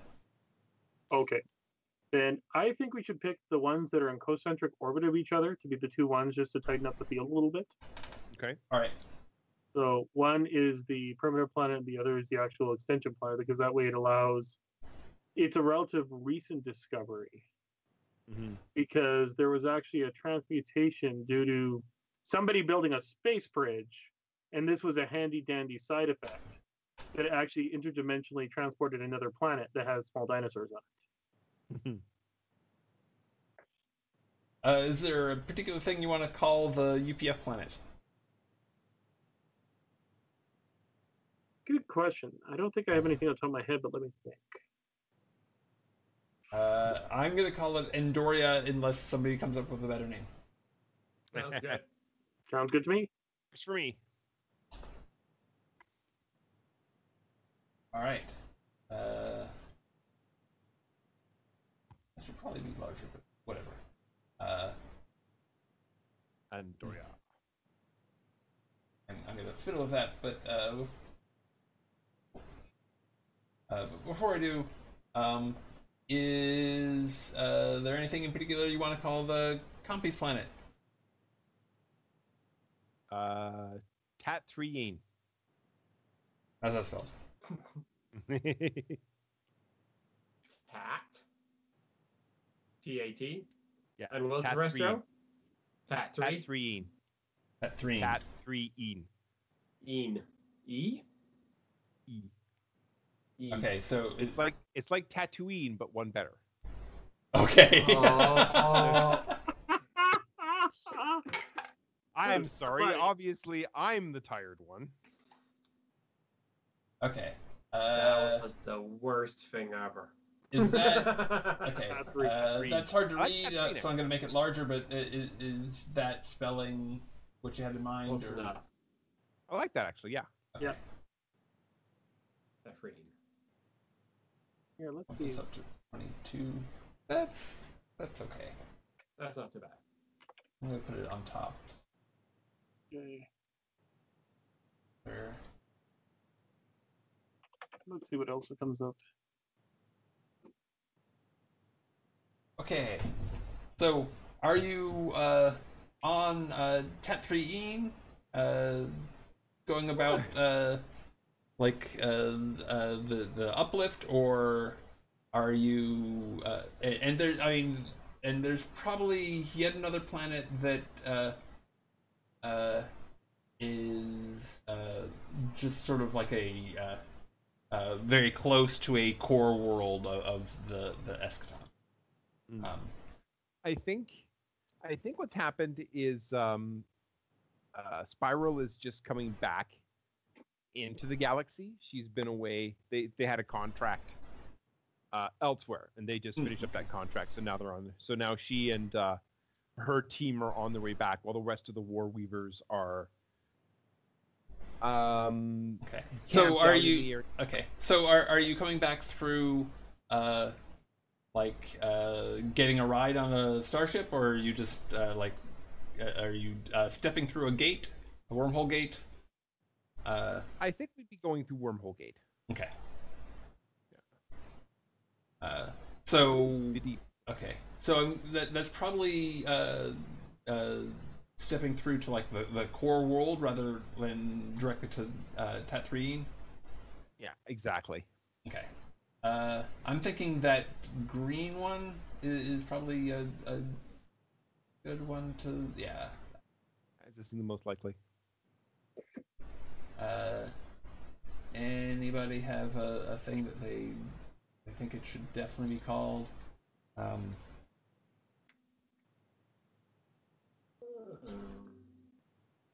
Otherwise, it's going to be Corpus. Orphis. Okay. Hard to come up with. Do you have a list of planet names? Actually, I just found one. Hang on, I will post it in the chat. There is definitely a random planet generator. I will throw this in here. This is what I rolled. If you want any of them, and if you I press asked the other ones. fantasy name generators. Planet yes, of Pokemon. Yes. Planet Pokemon 89. I will throw in one of the ones I randomly generated because I kind of like the name if we ever need to use it for something, which is, of course, Struth Y1. Why? Why? Why? Okay, so you've just stepped through the busy gate onto the surface of Corvus. There's even though it's a core world, it's not that densely populated given that it just has there's like a high level of tech throughout, but because of that very high level of tech, people tend to spread out just so that one idiot with a with gray goo nano doesn't disrupt too many people at once. Yeah. It could be the future, but we still don't like people on our lawns. Yeah. Issues involving littering in this galaxy, buddy. The lawns just got too big. This whole damn planet is my lawn. Yep. All right. So I'm gonna send. All right, boys, you head out back to camp. Get dekitted and decommissioned. I'm gonna go meet up with the CO and see what's going on. Okay. I sent the rest of my boys back, and I'm gonna go for a debriefing, both for my project, and I want to know what's going on with raising up the dinosaur people. Okay. So I imagine that the okay. So the War Weavers as an organization are anarcho-syndicalists, which would in general mean that there's not much of a command structure. It's like mostly it's probably not super military, although there's the possibility of like hiring I'm using air quotes commanders who can then be voted voted away if they are problematic. I should have. But I mean, infiltrated your organization too.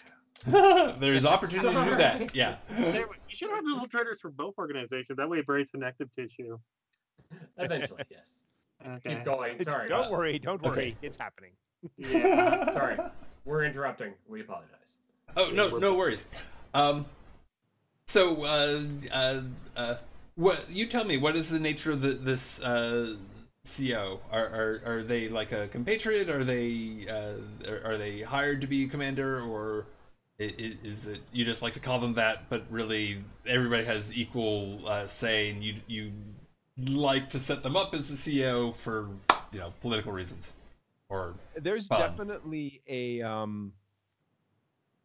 there's a sort of give and take between individual freedom and the ruling of the masses and ruling of the like decentralized egalitarian rule, and the reality that we are a military unit and therefore we need to have some kind of structure and discipline in certain cases. So I think what happens is like command structures are created when they're needed and then dissolved when they are not. Okay. And so what I've done, like heading back to the planet, I basically just officially dissolved the command structure that we were all under, and now we're all egalitarian again. Cool. And the CO that I'm going to talk to is just the guy who was in charge of the command structure that was there when we left. Okay.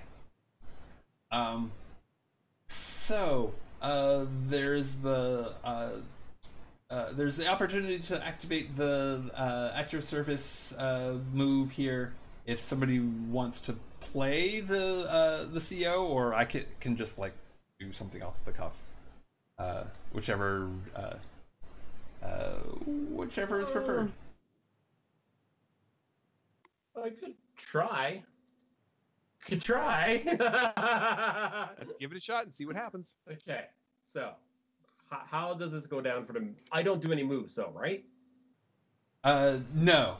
Okay. But other than we'll try and do this pretty quickly. Yeah. The active service move.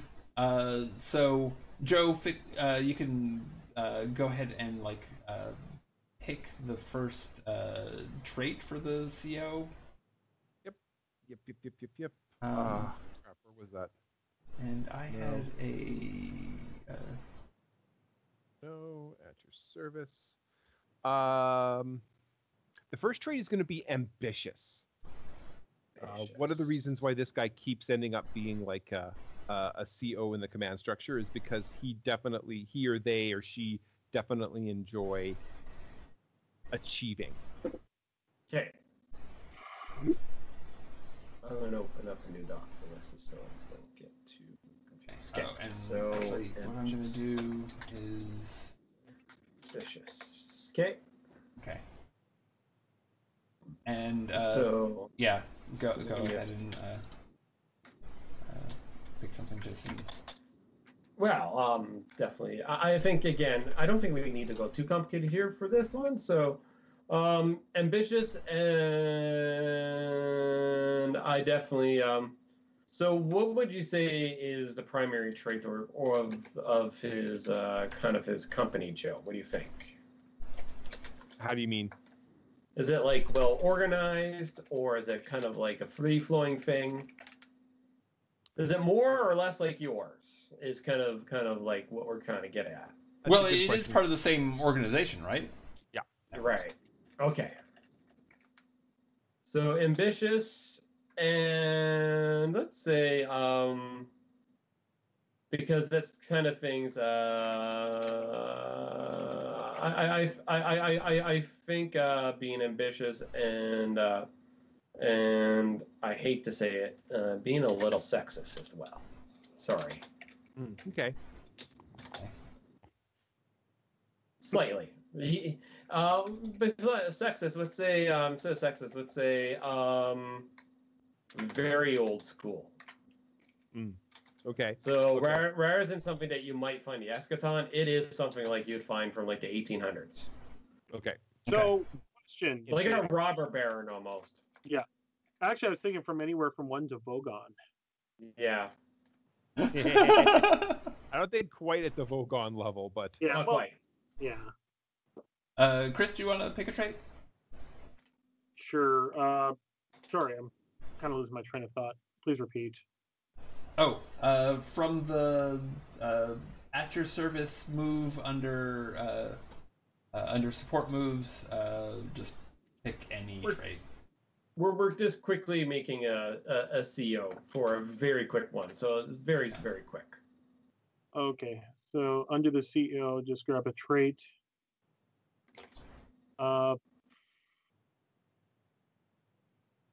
Maybe a physical trait. Sure. I'm sorry, I'm not seeing the list. My bad. At your service. It's under support moves, under the journal, under handouts. Yeah. Okay, under journal, under handouts. Gotcha. Oh, support moves. Gotcha. Okay. Please stay tuned. Aid or interfere or at your service.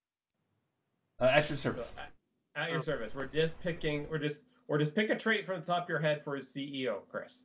That's all we need. Eyeless. Okay. Eyeless. Nice. He's blind. He is blind. Eyeless. I am playing Jared Leto. I am playing Jared Leto. Okay. Yeah, yes. you are actually. That's perfect.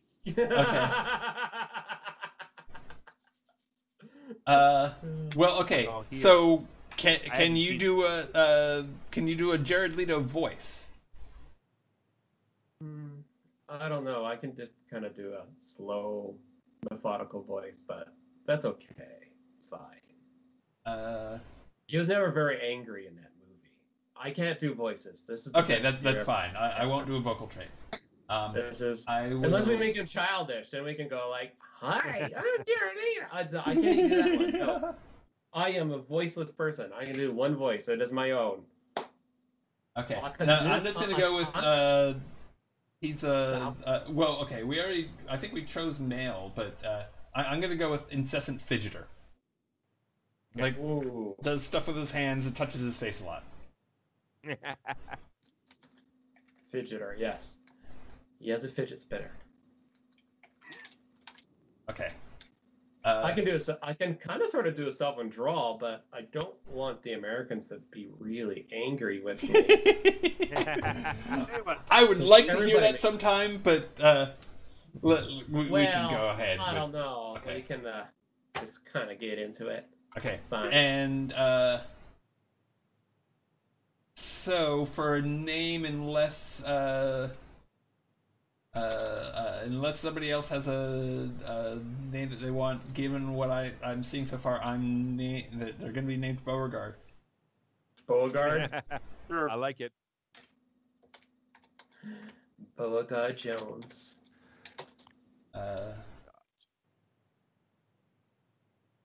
So, what does the Warweaver office on Corvus look like? That's a good question. I imagine the Warweaver office. It's this weird combination of a military barracks and a intentional community. So I imagine there's a lot of open space. Okay, I know. I hate to use this image, but survivalist compound. Oh, nice. A lot of open space. It's a lot of really solid buildings. From the outside, it kind of looks like, it might be a hobby farm, or it might be, some kind of farmers organization. But as soon as you walk in a building, there's like racks of guns, bunks, armor, training. Everything just becomes badass the minute you walk through doors. Yeah, and they got 80 songs on loop. Yep. Danger. So He's amazing. Okay. Yeah. As you walk in, I think Beauregard is probably like stripping and cleaning a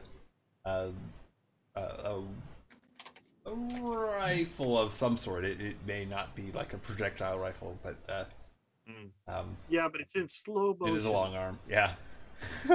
It's my laser rifle. See, worst accent ever. Exactly. Okay. You got that down to 45 yet, Bo? Yes, I am. What can I do for you today? Just came back in through the gate. I've job is done. I'm here just to debrief for the records and check in with what else is going on the team. Everything seems to be going swimmingly. Good to hear it. And your mission? Well, went by the numbers. A little too by the numbers. Definitely. We were definitely more than they needed, so I don't know. There's a lot to it. I'll write it out officially, but unofficially, I suspect that somebody used a lot of political influence to get us out there. Can't quite figure out the angle yet. So pointless. When I think when it's mentioned that can't quite figure out the angle why they're called out. Right. There's a notification on the Mindscape pops up really for both of you, saying that there's a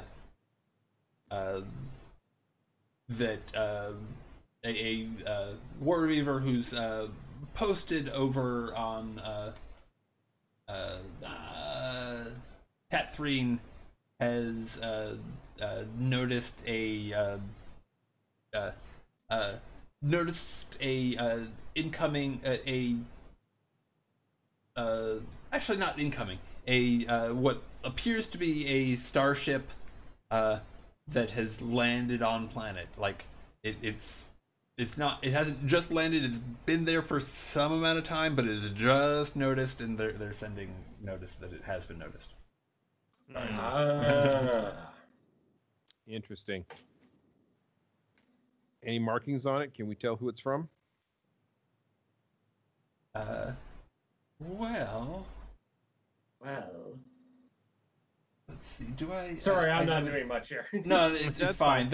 I mean, that is sort of the thing about the at your service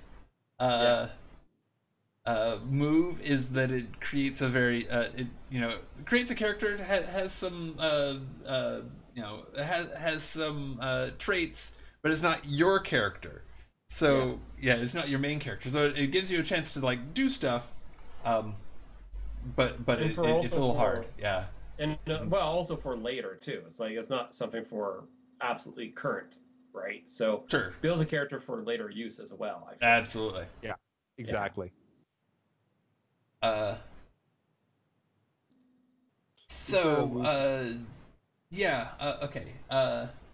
Unfortunately, like use the Mindscape is not one of the moves that I've updated, but you could use it to look at what pictures are there to get some more information about the thing. Okay. Is that search the Mindscape? Yes, and you can just click on that button because that's the. All right, sounds good. So that's a 2d6. That one was actually 2d6 because it hasn't been updated. Yeah. Okay. But it's still a miss. Okay. So, you have a choice. You can. So, just so we know what we're looking at, Okay, on what move are we looking on Spiral? Okay, so that is the Search the Mindscape move, and you can find the details about that move in the handouts under Search the Mindscape under Information Moves. Information moves. Oh, I got you. There it is. Okay. And essentially, you have a choice, Spiral, of either you can ask a specific question from a list, and I'll answer the question, but not necessarily accurately, or I can give you an accurate answer, but then I'll immediately make a move. So you and then make a trouble move? Is that what you're calling it? What kind of move is this called when you do that? An MC move is evil. Yeah, it generally is not going to be to your advantage. Yeah, it's making things more complicated. Yeah. I'm starting to understand. Yeah, I'm starting to understand moves more now that I've read City of Mist. I'm like, oh, okay, I get how this works now. Yeah, I vote for that one. Yeah, the one that makes the most amount of sense right now is I get an accurate answer, but the MC makes a move. Okay. That's one that makes the most amount of sense. Cool. Yeah. So do you have it pulled up? I just closed it. Oh, okay. Because you need to choose one of the questions. Where can I find blank? What is the primary security measure protecting blank? Who or what is related to blank? Who owned or received services from blank? What entities consider blank to be valuable? And what is the relationship between blank and blank? Or I'm assuming kind of like those as the baseline. Yeah, that's what I'm seeing as well. Yeah, so my question is, I get to ask one of these questions? Uh-huh. Okay. Who owned or owns this ship? Good question. Excuse me. Definitely no one local. The ship looks, as you check it more carefully, it looks like it's organic in nature, and there are species that are part of the Eschaton that that use organic ships, but most likely this is some horrible creation of the Lords of the Outer Dark. Ah, damn it. Okay, so question: are the Lords of the Outer Dark are they a known thing? Good question. Yeah. Okay. Well, okay. So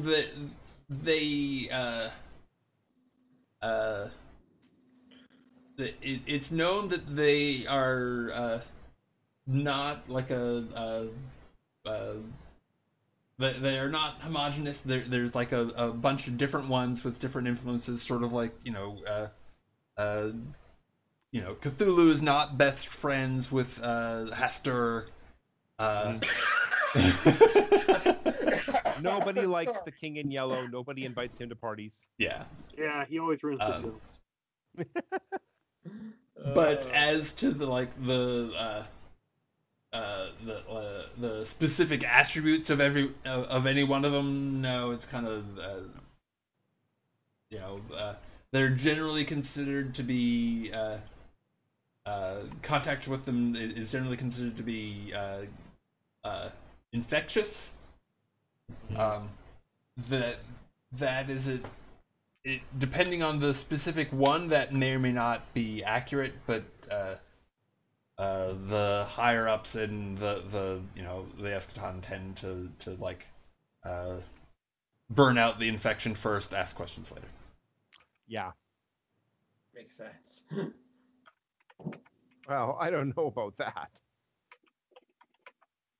Okay, so sorry, I am looking up something.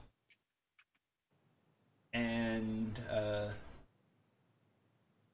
let me see. I need to make a move.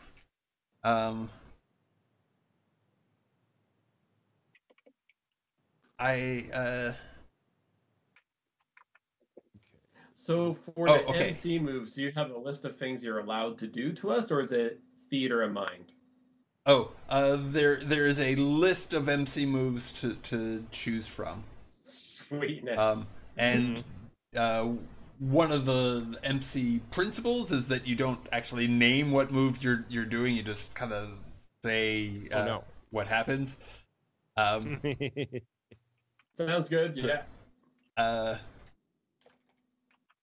But I know that in City of Mist, one of the MC moves is make their lives difficult. That's pretty general. Yeah, I mean, they are. Some of these are open-ended enough to do, sort of whatever. But okay. I think as you're like reviewing the information on them, you get this nasty feeling like there's like sewage seeping into your veins. Like it's probably not directly through the mindscape, but some sort of sympathetic psychic connection from your psychic connection to the area, but you feel like maybe something truly alien has like opened its eye, and that eye is looking at you. You giant slimy son of a bitch, you are not taking my planet. I have worked too hard and too long to make this happen. To give it up now. All right. So, just so that we can move along and actually hit these moves. Yeah, for sure. Absolutely. Is there something that you? Is there some sort of organization level thing you would like to do to prepare for this situation? Yes. Good idea. So or some Do you sort of have- long-term project to deal with it. Yeah. So what I want to do, let me think. Actually, yes, that would be perfect. Okay. So I see a move here, an org move called Resist Outside Influence. Yes. Okay, so that one is a little bit different from most of the other organization moves in that uh, it's it, uh, it's sort of triggered by when someone's trying to do something to your organization. It's like Directly. it's like A wisdom act under saving fire or what? Yeah. I'm sure there's some equivalent in City of Mist where when the MC is doing something horrible to you and you're seeing whether or not you can resist. That's resist. That's what that one is. Yeah. Okay, so we'll leave that one alone for now. What I want to do is use this, like use this information. I don't want to hide this information, but I want to give this information to exactly the right people. So I want to get this information to Lovecraft. Okay. Well, I mean, you can And just send it, and that's no problem. Is there a specific way that you want Lovecraft to react to this information? Oh, absolutely, yes. I want Lovecraft to get to see this information and realize, oh shit, we now have a major problem on this planet. It's not just about the dinosaurs anymore. Okay. Now Well, actually, we've got more specifically, are you trying to just convince Lovecraft, or are you trying to like get or are you trying to like get this information to the right ears within the calamari so that they're sort of prompted to act and he would have to maneuver to keep them from acting. exactly that one. Okay. Yeah, I want to disseminate it to his organization in such a way that they feel like they have no choice but to act. And the natural action, of course, is to get us to go in and do our plan that we've been planning this whole time. Okay. That is totally assert political pressure. Excellent. Yes, and this is under the new assert political pressure because it's the new 2d10 one that's all cool. Yep. I will roll it. So, roll 2d10 plus your influence. Now, is the buttons up already, or should I just roll that? Yeah, don't just click on the button for assert political pressure because that'll roll a 2d6. 2d10 plus influence. Yes. Yeah, and your influence is a -1, I believe. -1. So that's sucky. 13. That's not bad, though. It's not. Okay. I like that roll. It's just -1 is sucky. But anyway. You get to if you open up that move, new assert political pressure. That 13 gives you one choice from table A, one choice from table B. Excellent. Table A is bad things. Table B is good things. So Assert political pressure. Yes. Okay, so I only see. Is this under organization moves? No, this should be near the. Oh, unless I failed to. Oh, God damn it! You hold on. Okay. Okay. Well, okay. What I will do right now is just hit show to players. That. Hello. Assert political pressure. Here we go. Okay, so 10. We get to choose one from column A and one from column B.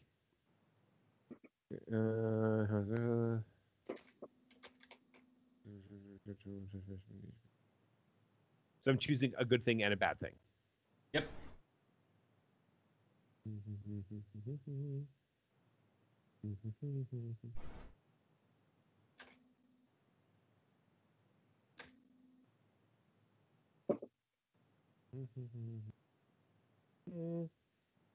Influence, target CC organization. This is to morale. So I want to start a 2- clock that results in adding or removing an organizational descriptor of the target organization. Okay. Ooh. Okay. We get to start clocks. Yay. You could get to clock each other. Clock time. No, I like because in a lot of cases the clocks are kind of like up to the MC. I kind of like there's actually a role where you can just like, hey, start a clock. I like, sweet. And what descriptor do you wish to add to the calamari?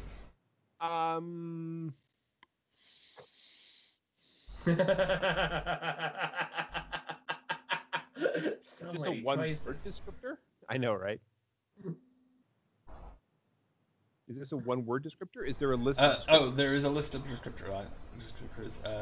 Under handouts, organizational descriptors. Ah. Yep. Oligarchy. Uh-oh. No. It wouldn't make No. sense. Yeah, no. I saw oligarchy, but I'm like, no. Yeah, it's kind of break character for this entire group.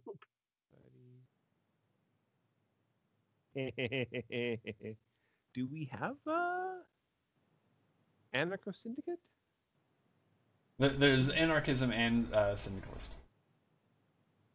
So wait, you're going to convert him from ad hoc to anarcho-syndicalist? System of economic Oh. Yeah. Anarchist. Basically, I want to Oh, that's so mean.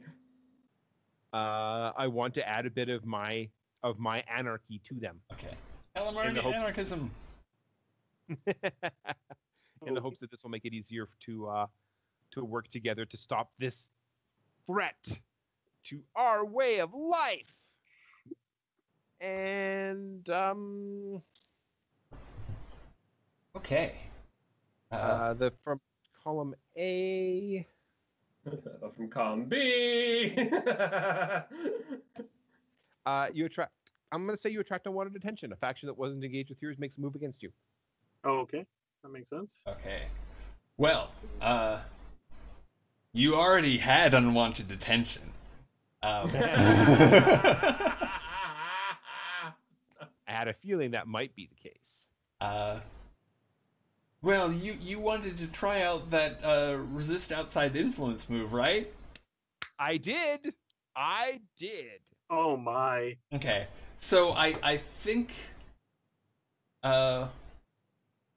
what happens is that let me see. Oh, I think that there's a chance that Beauregard is already involved in this thing. Yes, this isn't necessarily the case, but we're about to find out. Yes. Let's let the dice decide. Yeah. Okay, so this will be new resistance to be popping up now. Yep. See it right here. So yeah, just roll 2d10 plus control. Okay, and control is 2. So there you go. 15. That's pretty high. Yeah. Although it'd be better if it's one higher. It would be. Okay. Missed it by 1. So choose one. Choose a thing from table B. E. Um, Adding or moving organization. So and essentially this is well, okay. Go ahead. The one here that says start or advance a 2 clock that results in the MC adding or removing an organizational descriptor. Does that have to be from my organization? Do you get to choose? So that would be a organization that would be a descriptor on Warweavers, and I would get to choose what that descriptor is, and it would definitely represent the unwholesome influence of tainted Beauregard. Sure. That sounds like a bad disease. Let's do that. That sounds like fun. Okay. So, he's already ambitious. He is. Mm-hmm. So, yeah, we're gonna just go ahead and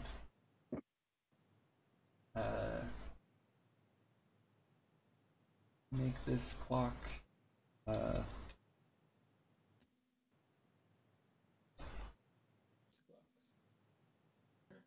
the clocks. this clock Warweaver autocracy. Ooh. I like it. Awesome. And So me. Holy God. I just saw how much is filled in for the clock. that's just two Yeah, clocks. it started off pretty high, man. It's halfway done already. And then between as we close that scene, and who wants to go next? I was wondering if maybe we can take a quick little break. Yeah, We move on next. sure. But But that's okay with her. okay, so but did you want to go last with Kulvinder? You'd mentioned. Yeah. Okay. I think to keep Chris alive here, we'll let Chris go next, and then I want to see how much shit I can finish this whole thing off with. Okay. I really want to see. Okay. What the So world let me see. I think that one of the things we as the audience see after after Spiral heads out of the command post is that other members of the Warweavers drift in and out, and Beauregard is all, hey, I've got some important information that you're going to need to know going forward. And it goes dark.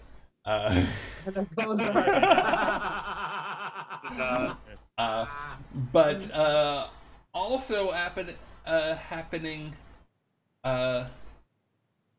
as like sort of a short little piece between scenes where we're in that, the next major scene we're gonna open up with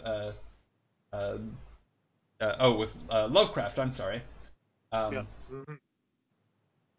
Is, let me see. I think that okay. So you're already engaged with trying to engaged with the UPF, trying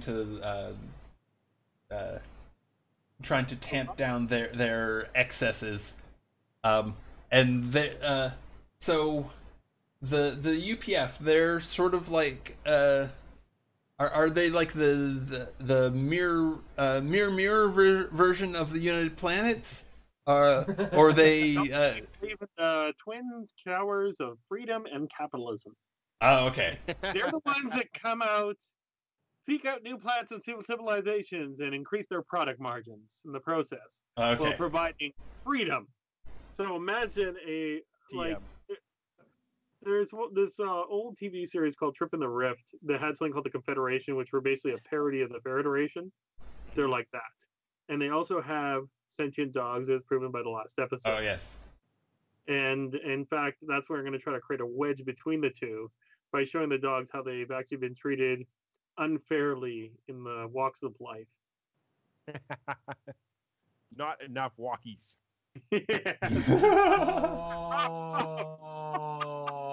I'm So- praying that was not intentional, Chris. Maybe.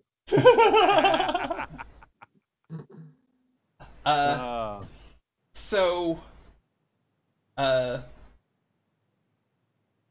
there's again, this is from sort of a viewer of the show perspective, but also these are videos that are being seen by members of the Calamari of a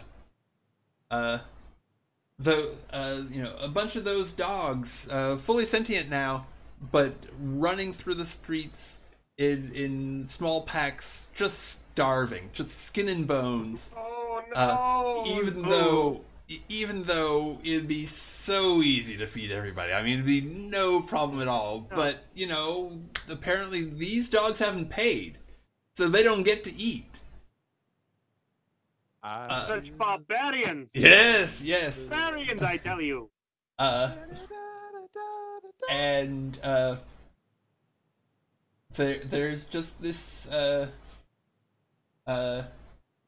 growing feeling amongst your people that at least a part of them want to just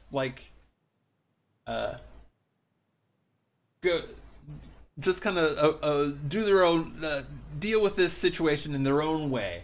I mean, they don't necessarily want to get their hands dirty, but they're having talks about whether or not they should hire the War Weavers to kick the UPF's ass, or whether they should just